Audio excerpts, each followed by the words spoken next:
Hi, I'm Alex. 20 years old, second-year college student, full-time procrastinator. That Saturday felt like every other slow weekend.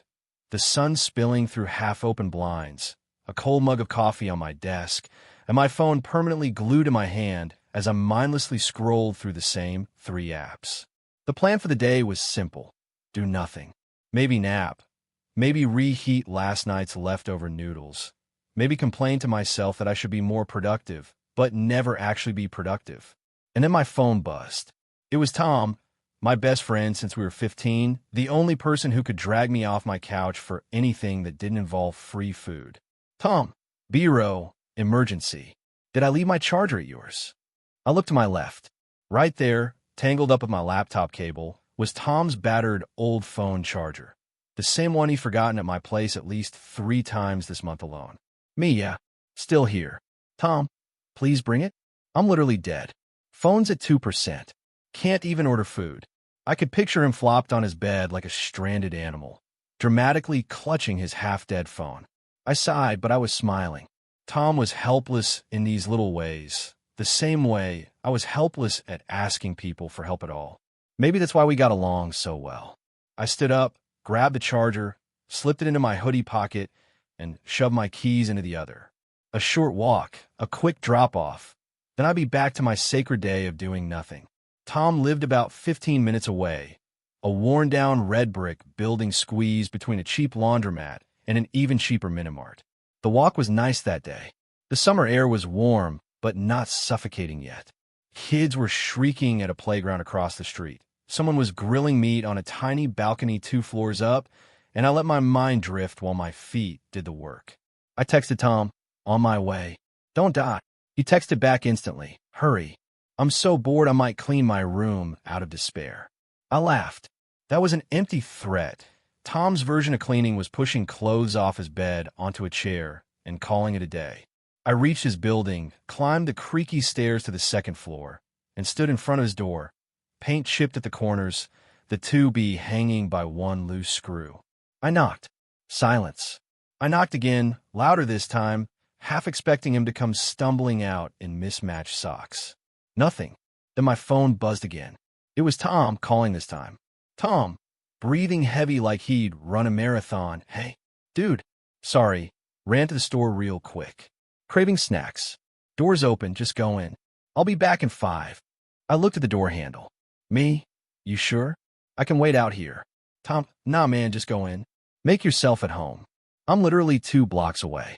Classic Tom, trusting the whole world to behave. I glanced down the hallway. Empty except for Mrs. Ramirez's door, slightly cracked open. I gave her a polite nod when I caught her peeking. Then I pushed the door open and stepped inside. Tom's apartment smelled like old pizza and something faintly floral. Probably his mom's doing whenever she visited to check he hadn't set the kitchen on fire. The place looked exactly how you'd expect a 20-year-old guy's place to look. Half-finished cans of energy drinks, a tower of unwashed mugs on the coffee table, socks peeking out from under the couch. I dropped the charger on the cluttered coffee table, flopped onto the couch, and pulled out my phone. 5 minutes. I could wait 5 minutes. Maybe 10 if he got distracted picking snacks. That's when I heard it, the faint, rhythmic drip, somewhere behind the wall. And just like that, my bladder woke up. It was fine at first, a mild awareness. Then it was impossible to ignore. I shifted, crossed my legs, uncrossed them. Opened Tom's fridge for a distraction. Terrible idea. There was half a can of soda, a bottle of water, and what looked like a science experiment in Tupperware. I shut it quickly. Another glance at my phone. Tom was typing, then nothing. Fine, I thought. It's not like he'd mind. We're best friends. He'd literally never care. I made my way down the hallway, past his bedroom, which, for the record, looked like a small tornado lived there, and found the bathroom door half open. Inside was surprisingly nice. Tom's mom must have attacked it last time she visited. Clean tiles, a vanilla-scented air freshener puffing away, a soft little rug that looked new. There was even music playing softly from a cheap Bluetooth speaker, some relaxing Enya song.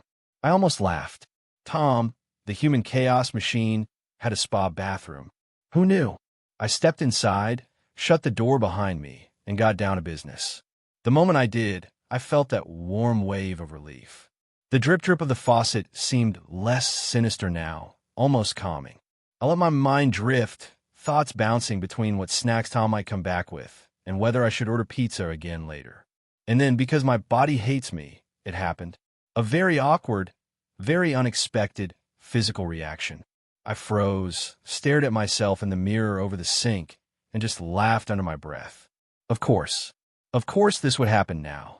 I was just about to wrap things up when the worst possible sound filled that warm, cozy bathroom. The soft creak of the door. I spun around just in time to see it swing open, and there she was, Tom's mom, in her pale blue pajamas, hair pulled back in a messy bun, holding a steaming mug of coffee. Time froze. She froze. I froze. Her eyes locked with mine, and then dropped for a split second before snapping right back up to my horrified face. Enya kept playing, a peaceful song for the most mortifying moment of my life. Neither of us said anything. My brain begged me to disappear, or maybe just combust. Finally, she spoke. Her voice was soft, too soft for the moment. Tom's mom, oh, Alex, I didn't know you were here already. A pause. She took a small sip of coffee. Why was she so calm? Tom's mom. Tom always says you're such a polite boy. I opened my mouth, but nothing came out except a weak squeak that might have been a word in another life. I tried to say something. Anything. The water, the pressure. I'm gonna die now. She nodded slowly, like a doctor listening to a terminal patient explain their last wish. She backed out of the bathroom, carefully pulling the door closed behind her, the soft click echoing in my soul. I sat down on the closed toilet seat and just stared at the floor. 25 minutes. That's how long I hid there. I counted every second, listening for any sign she might still be outside. Every time I thought about leaving, my brain replayed that frozen second.